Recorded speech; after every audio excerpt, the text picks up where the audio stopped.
अस्सलाम वालेकुम dear students, welcome to Nadia online academy. आज की इस वीडियो में मैं आपको गाइड करने वाली हूँ FIN 620 जो कि फाइनल प्रोजेक्ट है फाइनेंस का।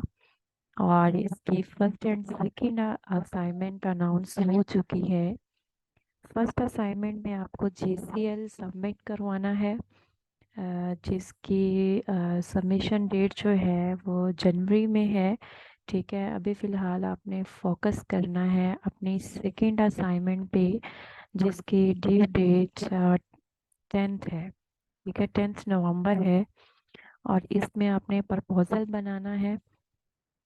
इस वीडियो में मैं आपको गाइड करूँगी आपको टॉपिक सिलेक्शन किस तरह से करनी है, आपका प्रपोजल किस तरह से बनाना है।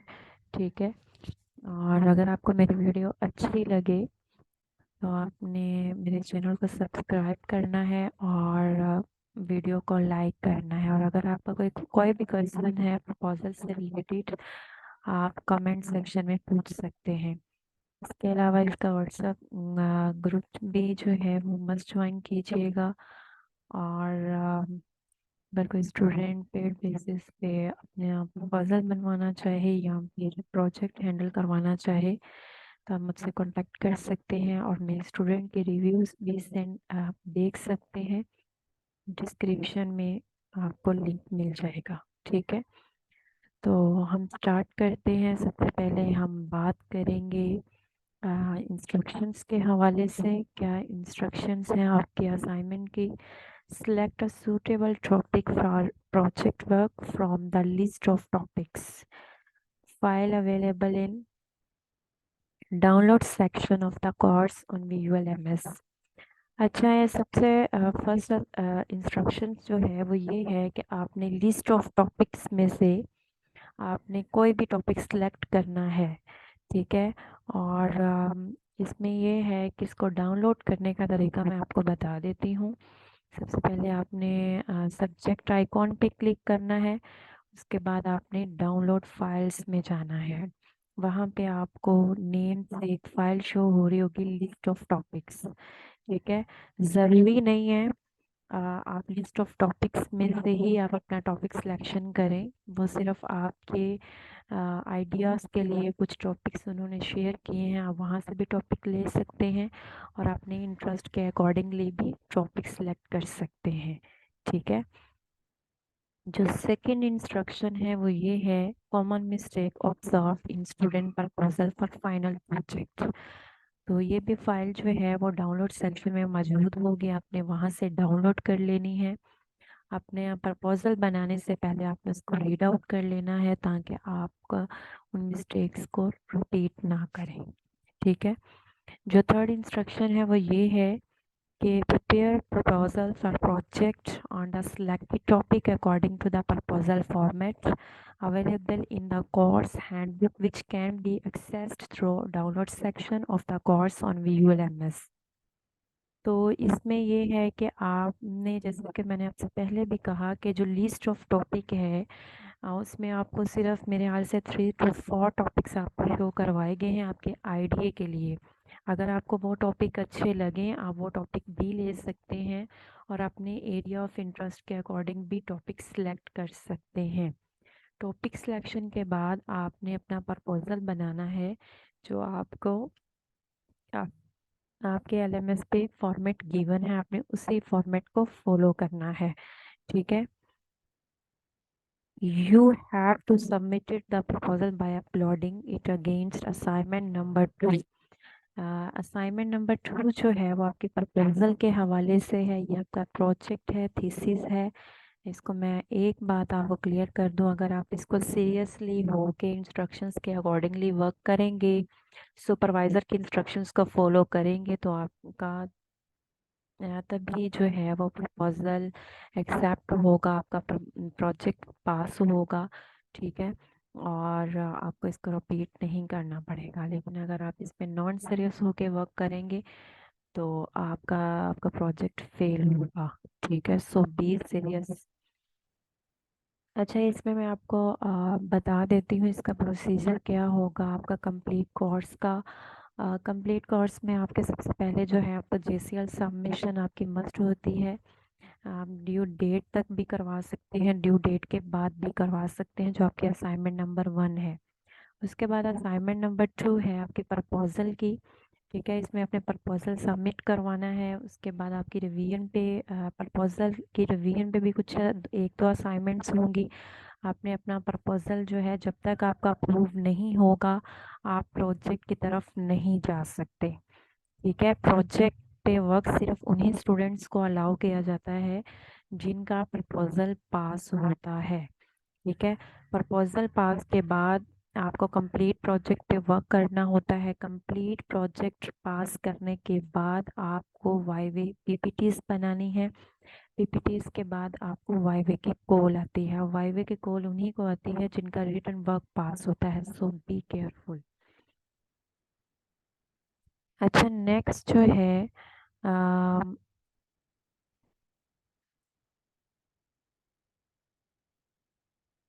अच्छा, इसमें हम नेक्स्ट जो इंस्ट्रक्शन है वो ये है कि जो आपकी असाइनमेंट नंबर 2 है उसको कंपलसरी आपने उसको अटेम्प्ट करना है। इसमें ये नहीं है, ये बाकी सब्जेक्ट्स की तरह नहीं है कि अगर आप एक को स्किप करेंगे तो आपको वो असाइनमेंट अगेन नहीं आएगी या ऐसा कुछ है। तो ऐसा कुछ भी नहीं है, ये आपका प्रोजेक्ट है और आपने इसको असाइनमेंट बेस पे ही पास करना है। इसका कोई भी एग्जाम क्यूजे जीडीबी कुछ भी नहीं होगा। ये थीसिस है, प्रोजेक्ट है, इसको आपने सीरियसली लेना है और अपनी असाइनमेंट्स पे सीरियस होकर वर्क करना है। और मोस्ट इम्पॉर्टेंट बात, आपने सुपरवाइजर की इंस्ट्रक्शंस को केयरफुली फॉलो करना है। अगर आपने ये प्रोजेक्ट पास करना है तो प्रपोजल फॉर्मेट को फॉलो करना है, प्रोजेक्ट फॉर्मेट को फॉलो करना है। अच्छा, नेक्स्ट इसका जो है वो प्लेजरिज्म भी इसका चेक किया जाता है। अगर प्लेजरिज्म होगा तो आपका जो प्रपोजल है वो रिजेक्ट हो जाएगा। अच्छा, मैं सब पहले आपको लिस्ट शो करवाती हूँ जो आपके डाउनलोड फाइल्स में अवेलेबल होगी। ठीक है, उसमें ये है, उसके बाद मैं आपको बताऊंगी कि टॉपिक सिलेक्शन आपको किस तरह से करनी है। अच्छा, उन्होंने टॉपिक बताए हुए ये 1 2 3 4, ये 4 टॉपिक्स उन्होंने बताए हुए हैं। 4 में से 3 टॉपिक जो हैं वो ठीक हैं और एक उन्होंने वैसे ही आपको बताया हुआ है कि आप इस तरह से ले सकते हैं। ये आपके पास टॉपिक्स हैं। ठीक है, अगर तो आपको ये टॉपिक अच्छे लगे तो आप इसमें से ले सकते हैं। लेकिन अगर आपको इन टॉपिक्स की समझ नहीं आ रही तो आप अपनी मर्ज़ी से फाइनेंस में कोई भी टॉपिक सेलेक्ट कर सकते हैं, लेकिन जो आपके स्टडी प्रोग्राम से रिलेटेड हो आपने सिर्फ वही टॉपिक्स लेने हैं। अब आपने टॉपिक सिलेक्शन कैसे करनी है, जब आप देखें किसी भी प्रोजेक्ट के थीसिस की जो बेस है वो आपकी टॉपिक सिलेक्शन होती है। अगर आपका टॉपिक सिलेक्शन अच्छा हुआ होगा तो उसके बाद ही आप प्रपोजल बना सकते हैं। ठीक है, मेजॉरिटी स्टूडेंट्स को टॉपिक सिलेक्शन का पता नहीं होता कि हमने टॉपिक सिलेक्शन करना क्या है, कैसे है। सबसे पहले तो आपने टॉपिक सिलेक्शन करते वक्त देखना है कि हम मैंने वेरिएबल्स कितने लेने हैं और मैं जो दो वेरिएबल्स ले रहा हूँ उन पे लिटरेचर अवेलेबल है या नहीं है। ठीक है, सेकंड थिंग आपने देखनी है कि आप फेनोमिना फेनोमिना से मुराद है ये है कि आप जो रिसर्च करना जा रहे हैं आप इसमें करना क्या चाहते हैं। आप इम्पैक्ट देखना चाहते हैं, आप रिलेशनशिप फाउंड आउट करना चाहते हैं, आप जो है वो कॉज एंड इफ़ेक्ट देखना चाहते हैं।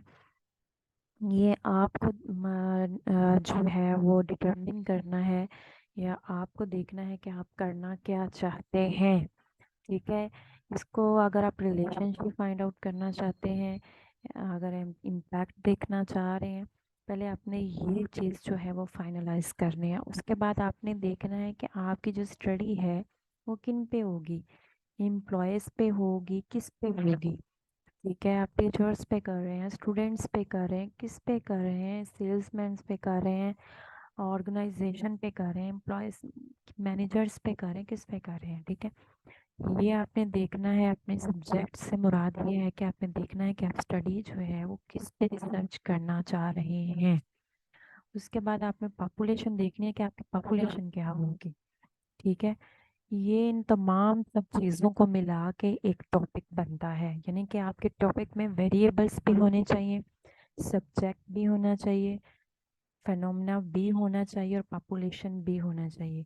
जब आप इन 3-4 चीज़ों को आप कंबाइन करते हैं तो आपका एक अच्छा टॉपिक बनता है। अब ये मैंने आपके साथ कुछ एग्जांपल्स शेयर किए हैं वेरिएबल्स की, ठीक है। आप ये एग्जांपल्स हैं। अब आपने, अगर आप रिसर्च कर रहे हैं एज अ स्टूडेंट, तो आपने देखना है कि मैंने टॉपिक कौन सा लेना है, आपका इंटरेस्ट जो है वो किन वेरिएबल्स पे है, ठीक है।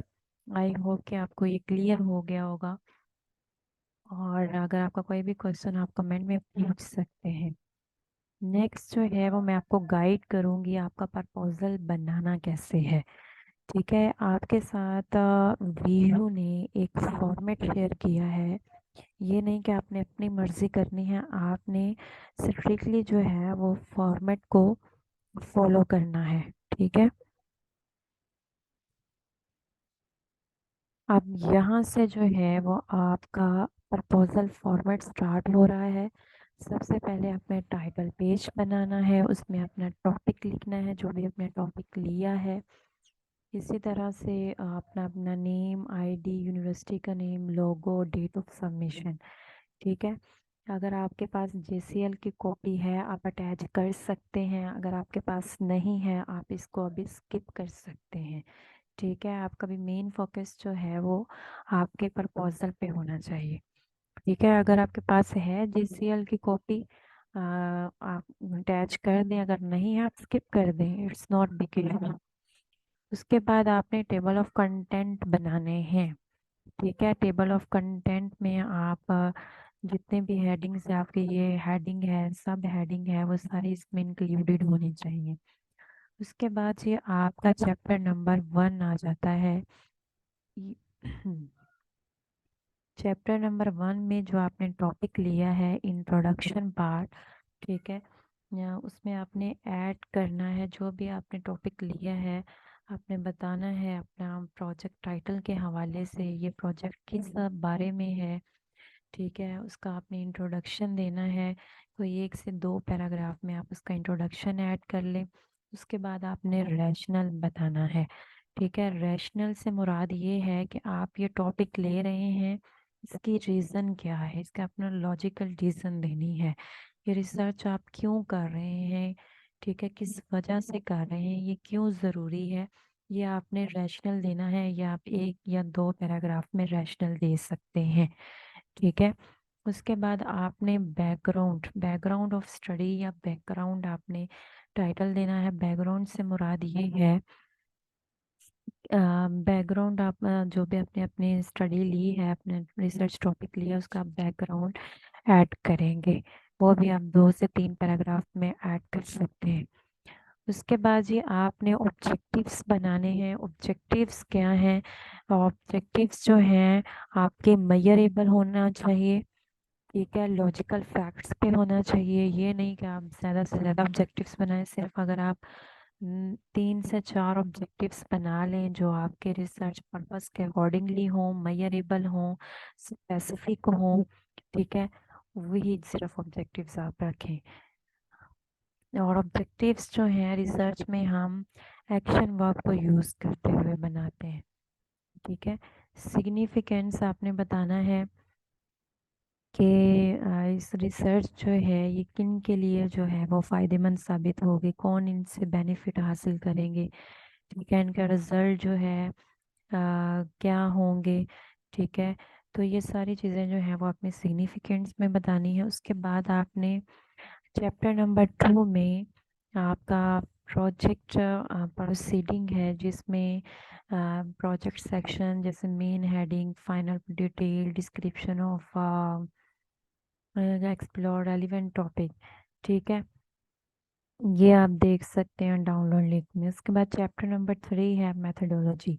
मेथडोलॉजी में आपने बताना है अपने टाइप ऑफ रिसर्च, आपकी रिसर्च देखें, जो रिसर्च जो है वो 2 टाइप की होती है, एक क्वांटिटेटिव होती है और एक क्वालिटेटिव होती है, और आपकी रिसर्च किस टाइप की होगी ये आपका टॉपिक डिटरमिन करता है, ठीक है। जिस नोयत का आपका टॉपिक होगा उसी नोयत की जो है वो आपकी रिसर्च होगी। ठीक है, ये आपने खुद देखना होता है कि आपकी रिसर्च, आपका टॉपिक अगर ये है तो इसकी रिसर्च टाइप जो है ये होगी। ठीक है, हम उसके बाद जो है वो डाटा कलेक्शन सोर्सेज आपने बताने हैं कि प्राइमरी सोर्सेज कौन से हैं, सेकेंडरी सोर्सेज कौन से हैं। डाटा कलेक्शन टूल जो है, इंस्ट्रूमेंट जो है वो आपने बताना है कि आप जो है वो डाटा कलेक्शन के लिए कौन से टूल आप यूज़ करेंगे। अगर आपकी रिसर्च जो है वो क्वांटिटेटिव है तो फिर आप जो है वो क्वेश्चनर यूज़ करेंगे। ठीक है, क्वेश्चनर आपको आपके वेरिएबल्स पे क्वेश्चनर डेवलप करना होता है। ठीक है, अगर आपकी रिसर्च जो है वो क्वालिटेटिव है तो फिर आपको इंटरव्यू गाइड डिज़ाइन करना होता है for the purpose of data collection and as a tool of data collection. ठीक है, नेक्स्ट जो है आपने बताना है कि ये आपने जो टूल है ये क्यों सेलेक्ट किया। ठीक है, जो भी आपने डाटा कलेक्शन के लिए टूल लिया है उसका भी आपने रैशनल देना है कि आपने ये टूल क्यों लिया। ठीक है, उसके बाद जो है सब्जेक्ट और पार्टिसिपेंट्स, सब्जेक्ट के और पार्टिसिपेंट में पहले भी आपको बता चुकी हूँ कि आपकी रिसर्च जो है वो किस पे हो रही है। आपने इस चीज़ को स्पेसिफाई करना है। आपने एम्प्लॉयज़ लिए हैं, किस लेवल के लिए हैं, आपके पॉपुलेशन टारगेट कौन है, आपकी पॉपुलेशन में ऑर्गेनाइजेशन के एम्प्लॉयज़ हैं या कंपनीज के एम्प्लॉयज़ हैं, ये चीज़ आपने बतानी है। यूनिट ऑफ एनालिसिस से मुराद ये है आपका कि जो रिसर्च है वो ग्रुप पे होगी या किसी ऑर्गेनाइजेशन पे होगी। ठीक है, सैंपल साइज जो है वो हम अपनी टोटल जो पॉपुलेशन है उसमें से ड्रा करते हैं। ठीक है, उसके बाद आपने सैम्पलिंग टेक्निक बतानी है। सैम्पलिंग टेक्निक अगर आप STS 630 में पढ़ के आए हों, प्रोबेबिलिटी सैम्पलिंग टेक्निक्स हैं, नॉन प्रोबेबिलिटी सैम्पलिंग टेक्निक्स हैं। यह आपने देखना है कि आपने कौन सी सैम्पलिंग टेक्निक को फॉलो करते हुए अपना सैम्पल साइज जो है वो सिलेक्ट किया है, और सैम्पलिंग टेक्निक को भी कौन सी यूज़ करेंगे आप वो भी आपने बतानी है, और क्यों कि ये भी आपने बताना है, मतलब आपने रीज़न भी देनी है। डाटा कलेक्ट आप कैसे करेंगे। ठीक है, और इसकी जो डाटा कलेक्शन है इसको कैसे श्योर करेंगे आप। और अगर आप प्रैक्टिकल इश्यूज़ का, जैसे अगर आप जो है डाटा ले रहे हैं तो आप उन ऑर्गेनाइजेशन का नेम भी स्पेसिफाई करेंगे, उनके टाइम, डॉक्यूमेंट्री, इस तरह से ये सारी डिटेल जो है वो आपने डाटा कलेक्शन प्रोसीजर में बतानी है। उसके बाद जी आप एनालिसिस में बताएंगे कि आप एनालिसिस किस तरह से करेंगे, किस सॉफ्टवेयर को यूज़ करेंगे, कौन सी स्टैटिस्टिकल टेक्निक को आप यूज़ करेंगे। एक चीज़ मैं आपको बता दूं, स्टैटिस्टिकल टेक्निक जो है वो आपके ऑब्जेक्टिव्स पे डिपेंड करता है। आपके जिस तरह के ऑब्जेक्टिव्स होंगे उस लिहाज से जो है उस पर टेस्ट अप्लाई किए जाते हैं, तो ये डाटा एनालिसिस में आपने बताना है। उसके बाद आपने रेफरेंसेस पेज में ऐड करने हैं।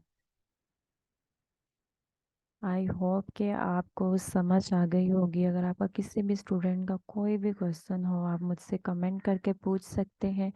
ठीक है, अगर उस स्टूडेंट को आपको प्रपोज़ल का सलूशन चाहिए, कंप्लीट प्रोजेक्ट हैंडल करवाना चाह रहे हैं तो मुझे व्हाट्सएप पे कांटेक्ट कर सकते हैं।